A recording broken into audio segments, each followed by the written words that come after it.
జరగనా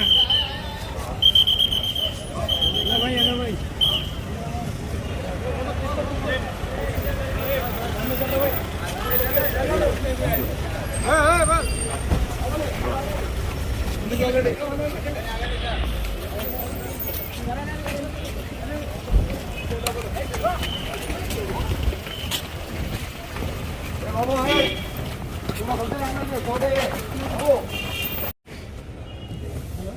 honourable जज MLA MP court ने 9 साल पुराने 2 केसेस में जो है ऑनरेबल एमएलए अकबरुद्दीन ओवैसी को जो है बाइज्जत बरी किया है। ये दोनों केसेस जो है एक निर्मल का इन्वेस्टिगेशन किया गया हुआ था और एक जो है निज़ामाबाद में रजिस्टर हुआ, मगर मेजर इन्वेस्टिगेशन जो है सीआईडी की है। दोनों केसेस में प्रोसिक्यूशन विटनेसेस पेश किए, एक में 33 विटनेस और एक में 41 विटनेस, और आखिर में आज जो है दोनों की सुनवाई होने के बाद ऑनरेबल जज ने अकबरुद्दीन ओवैसी साहब को जो है चार्जेस प्रूफ नहीं होने की बुनियाद पर उनको जो है एक्विट कर दिया।